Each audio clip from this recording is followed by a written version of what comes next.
Lição 4. O ministério avivado de Jesus. Textuário. Então, pela virtude do Espírito, voltou Jesus para a Galiléia, e a sua fama correu por todas as terras em derredor. Lucas 4,14. Verdade prática. O alcance espiritual da vida de um crente avivado revela a extraordinária atuação do Espírito Santo.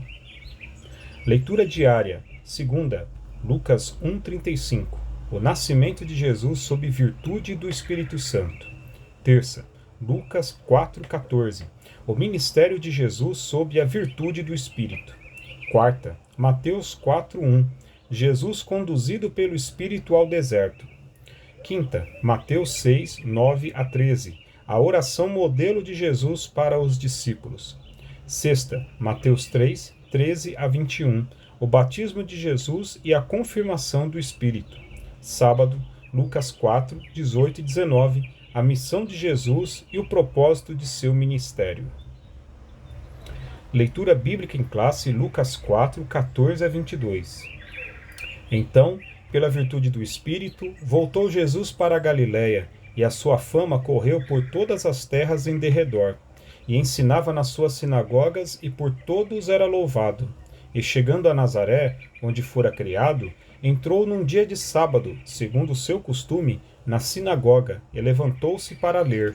E foi-lhe dado o livro do profeta Isaías, e quando abriu o livro, achou o lugar em que estava escrito: O Espírito do Senhor é sobre mim, pois que me ungiu para evangelizar os pobres, enviou-me a curar os quebrantados do coração, a apregoar liberdade aos cativos, a dar vista aos cegos, a pôr em liberdade os oprimidos, a anunciar o ano aceitável do Senhor. E cerrando o livro, e tornando a dá-lo ao ministro, assentou-se, e os olhos de todos na sinagoga estavam fitos nele. Então começou a dizer-lhes: Hoje se cumpriu esta escritura em vossos ouvidos. E todos lhe davam testemunho, e se maravilhavam das palavras de graça que saíam da sua boca, e diziam: Não é este o filho de José?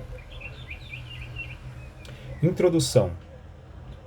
Jesus iniciou seu ministério na Galiléia, provocando grande repercussão diante do povo, pois a sua fama correu por todas as terras em derredor. Lucas 4,14.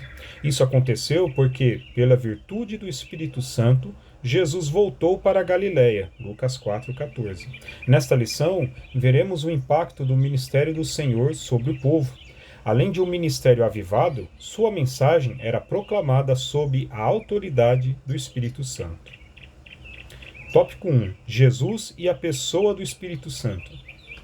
Ponto 1. O Espírito Santo na vida de Jesus. A. No nascimento. O anjo Gabriel deu a seguinte notícia a Maria: Descerá sobre ti o Espírito Santo, e a virtude do Altíssimo te cobrirá com a sua sombra. Pelo que também o santo que de ti há de nascer será chamado Filho de Deus. Lucas 1,35. Aqui vemos o papel do Espírito Santo como executor divino do mistério da encarnação. Sob a virtude do Espírito, nosso Senhor se tornou o Emanuel. Isso significa Deus conosco, o Deus que se fez homem e habitou entre nós. João 1,14. B. No batismo. Antes de iniciar o seu ministério na Galiléia, Jesus submeteu-se ao batismo de João no Rio Jordão. Ao sair da água, viu o Espírito de Deus descendo como pomba e vindo sobre ele. E eis que uma voz dos céus dizia: Este é o meu Filho amado, em quem me comprazo. Mateus 3, 16, 17. Era uma manifestação indubitável da Santíssima Trindade. O Pai declarando Jesus como seu Filho amado. O Filho, Jesus, saindo da água, e o Espírito Santo, materializado em forma de pomba, descendo sobre ele. C. Na tentação. Depois do batismo, Jesus foi conduzido pelo Espírito ao deserto, para ser tentado pelo diabo. Mateus 4:1. Ali experimentou o jejum de 40 dias e 40 noites, depois teve fome. Mateus 4:2. Em todas as investidas satânicas, Jesus foi vencedor, usando a poderosa palavra de Deus. A cada ataque, nosso Senhor respondia: Está escrito. Assim fica claro que, se o Senhor Jesus não tivesse a presença do Espírito Santo, o resultado de suas provações não seria satisfatório. Ponto 2. O Espírito Santo no ministério de Jesus. Com cerca de 30 anos, Jesus iniciou seu ministério terreno depois de voltar do Monte da Tentação, no deserto da Judéia, pela Galiléia. Lucas 4, 14, 15. A leitura bíblica em classe desta lição mostra que Jesus foi ungido pelo Espírito para evangelizar os pobres. Esta era a missão de seu ministério. De modo geral, nosso Senhor sabia que, por causa dos bens terrenos, os ricos deste mundo não se interessam pela sua palavra. Mateus 19, 23, 24. Além disso, nosso Senhor foi ungido pelo Espírito para curar os quebrantados do coração. Só para explicar, quebrantados do coração são aqueles que têm um coração humilde, uma disposição para submeterem-se à vontade de Deus. Salmos 34, 18. Por isso, nosso Senhor veio tocar o coração dos homens. Ainda mais, ele também fez um convite aos cansados e oprimidos. Mateus 11, 28. Apregoou liberdade aos cativos. João 8, 31 a 36. Aos que estão sujeitos à escravidão do pecado. Romanos 8, 20 e 21. Deu vista aos cegos. João 9, 39 a 41. E pôs em liberdade os oprimidos. Desse modo, o Espírito Santo atuava diretamente na obra do nosso Salvador. Tópico 2. Jesus e a oração em seu ministério. Ponto 1. O valor da oração. A oração do Pai Nosso aparece em duas versões nos Evangelhos. A primeira, em Mateus 6, 9 a 13. A segunda, em Lucas 11, 2 a 4. Em Mateus, ela se encontra no contexto do Sermão do Monte. Ali, a oração do Pai Nosso não cumpre mera orientação litúrgica, mas revela o coroamento de um estilo de vida sem hipocrisia e exibicionismo religioso. Mateus 6, 5 a 9.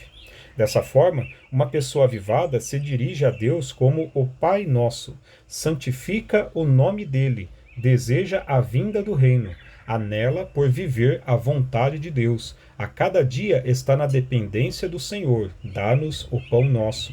Confessa os pecados e pede perdão.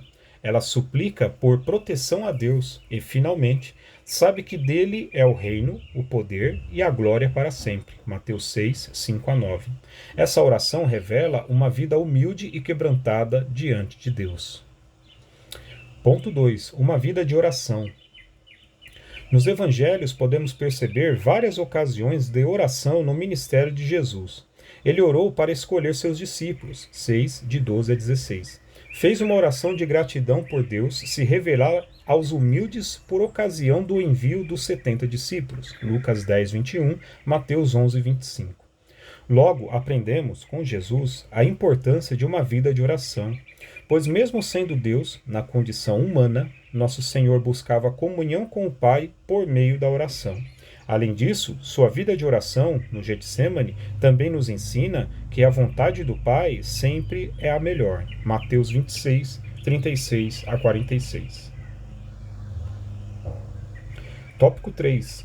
Uma vida na unção do Espírito. Com unção nos referimos a uma vida de serviço sob a confirmação do Espírito Santo, a semelhança da atuação do Espírito no ministério de Jesus. Lucas 4, 8. Ponto 1. A unção do Espírito na vida do obreiro. O obreiro tem muitas atribuições na obra do Senhor.